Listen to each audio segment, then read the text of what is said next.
Let's talk about today's moral of the story. If you've never been here before for Moral of the Story, my name is Jesse Brizendine and welcome.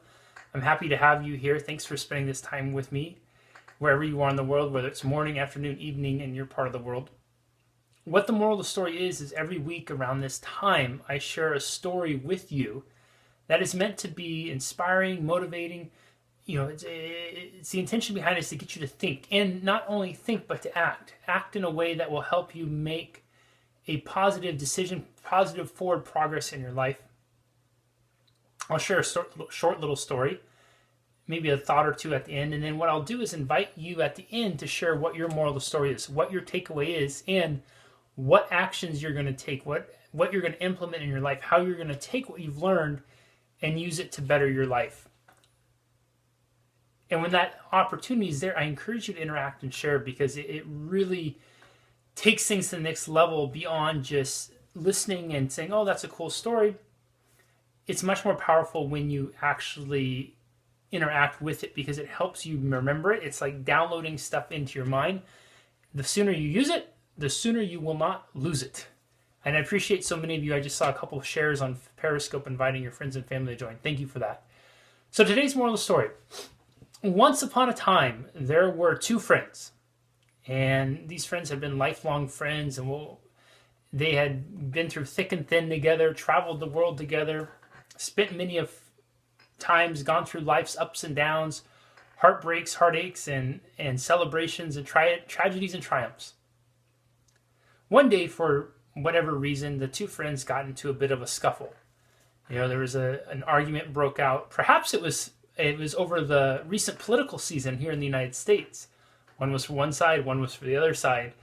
And needless to say, those of us who have ever been around people in this kind of dynamic know that people don't always necessarily agree to disagree in the most, how do I say this, delicate manner. And sometimes people can escalate and elevate the way they talk, communicate, yell, shout, scream, and so on and so forth. And perhaps these friends were arguing over that. And one friend had gotten overly frustrated and ended up slapping his friend. The friend who was slapped was kind of shocked by it. These guys had been friends for so long and he had never been hit before by his friend. And he was silent about it. He was silent and he was sad. And he said nothing, but he went to the sand and wrote in the sand, "Today my best friend hurt me." A few days later, the friends are hanging out and they're walking along, and they come across this, muddy bog. And all of a sudden, that the bog it gives way, and the friend who was slapped a few days before, he slips. He slips and he hits his head as he falls, and he starts to sink into the bog. And luckily, as he was drowning, the friend who had slapped him a few days before reached in, pulled him out, and pulled him safely to shore. Once his friend regained consciousness and had explained what happened to him, and he could recall what his experience was and what had happened, and the slipping and falling down and hitting his head, he found a stone, and he wrote in the stone, "Today my best friend saved me. Today my best friend saved my life." And the one that had done the slapping and the saving looked at his friend and asked him, he said, "Can I ask you a question?" And his friend said, "Of course you can." And he said, "Well, the other day when I slapped you, you wrote in the sand. But today when I saved you, you wrote in the stone. Why is that?" And the friend looked at him and said, "I believe that that's how it should be.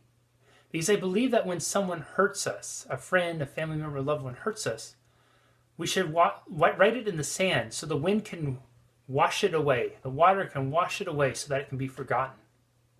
But when somebody who we love or care about, or who's even a stranger, does something kind for us, something courageous for us, something loving for us, we should write it in stone so that way it's remembered for all times." And now, my friends, I invite you to share, what's your moral of the story? What are you taking away from this? And most importantly, not only what are you taking away from this, but how are you going to put what you take away from this into action? What are some actions